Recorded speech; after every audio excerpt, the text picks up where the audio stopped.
Hi everyone, my name is Abigail and I am the receptionist and office assistant at White Bear Center for the Arts. I am also a practicing artist. We're shooting here in my studio today. And so today what I want to show you is how to document your art at home using only a cell phone. And it doesn't matter what type of cell phone you have, it just needs to be able to shoot pictures and edit them. I did want to note is that if you do have a piece of art that you want to shoot that is framed, please take it out. The glass will give you glare from the window and you will be able to see your reflection in it, and it is very difficult to edit out, so do yourself a favor and take it out of a frame. If you can't take it out of a frame, just do your best with the blinds and with angles to try to minimize the amount of glare and your reflection. Great, so now we're going to want to turn on the grid on your camera, and to do that you go into settings and go down to the camera tab, and then you're going to make sure that the grid is turned green. Every iPhone has a built-in level in the Measure app, and so you can use that to have your own built-in level on your iPhone, or you can use your own. Okay, so for mounting, I'm using double-sided tape, but you can use putty or painter's tape if you're worried about harming your walls. You want to find a neutral colored wall near a window for lots of natural light. Affix your work at eye level. You can use a level or the handy built-in level on an iPhone. It turns green when it is level. And make it as straight as possible and gently press your work into the wall. Don't worry, I did not forget about 3D objects. Here is my setup. I'm using a stool, a gray sheet, and pins with bulldog clips. You can drape a sheet over a chair too to get this effect.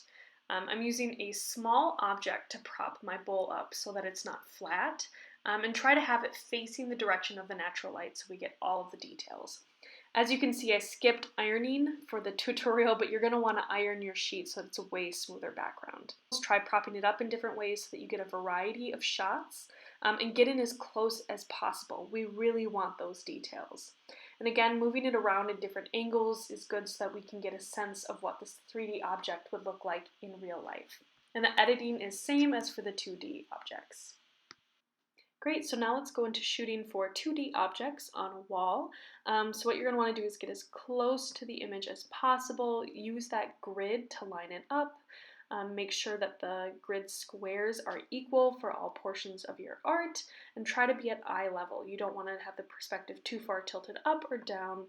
And start taking photographs. You can give yourself a little bit of space if you'd like to crop in, but feel free to go up as close to it as possible.